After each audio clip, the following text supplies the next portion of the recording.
안녕하세요. 안녕하세요. 자, 이번 2019학년도 교육학론술 문제. 여러분들이 쓴 글이 뒤에 좀 있다면 좀 복사해서 같이 보는 것도 괜찮은데 혹시 가져오신 분 있어요? 없군요. 있으면 얘기하세요. 쉬는 시간에. 일단 2019학년도 문제는 2018학년도 문제랑 이렇게 좀 대조를 해보시면요. 어떤 게 좀 차이가 있냐면 2018학년도 문제는 누구나가 봤을 법한 그런 내용, 그리고 그 내용을 좀 더 사람들이 공부했으니까 좀 흔하게 보는 주제였는데, 이번 2019학년도 문제는 일부 내용이 사실상은 여러분들이 좀 보기 좀 드문 그런 개념. 그래서 우리가 예를 들면 거기 이제 그 척도에 대한 문제가 있었어요. 척도. 척도 문제 같은 경우는 신뢰도, 객관도, 뭐 이런 문제 나올 때 이제 그걸 갖다가 이제 종류라든가 또는 그걸 높이는 방법은 나왔지만 그 안에 신뢰도 안에 있는 유형, 그렇죠? 신뢰도를 높이기 위한 방법 중에 이 전략 방법이 있었거든요. 그래서 척도에 대한 어떤 척도법하고 그 뒤에 이제 우리가 이걸 추정하는 방법에 대해서 사실상은 나왔습니다. 그 문제가 좀 난이도가 좀 있었던 거예요.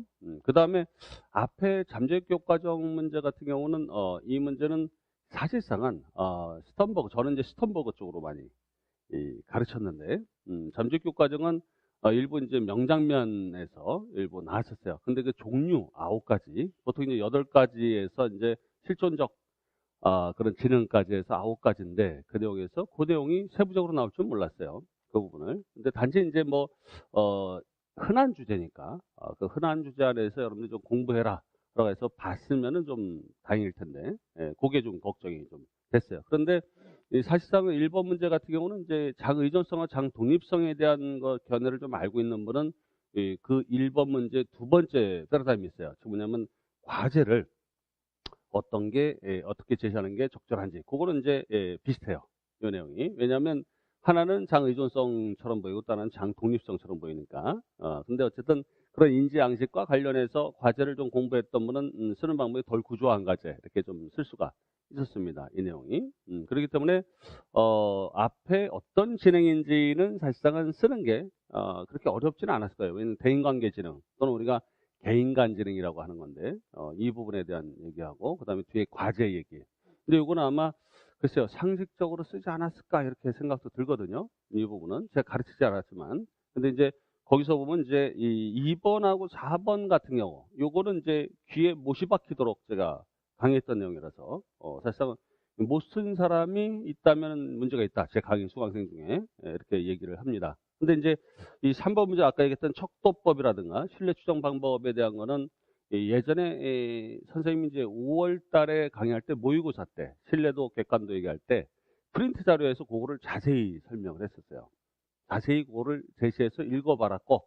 그래서 이제 그 내용인데 사실상 그걸 따로 문제로 좀 만들 걸 이렇게 생각도 했습니다. 제가 참 웃긴 게 뭐냐면 시험 직전 2주 전에 어떤 분이 잠재교육 과정 물어봤거든요. 그래서 그걸 문제를 내자 하고 있다가 까먹었어요. 그래서 이제 그게 좀 안타까움이 좀 있더라고요. 근데 잠재교육 과정 뭐 그전에도 2번 했기 때문에. 근데 그거 말고 이전에 또 물어봤던 게 그 아까 그 다중지능 이론 같은 경우 물어봤어요. 근데 그거 아래 있는 세부적인 것까지 에이 제껴뒀어요. 그게 나왔더라고요.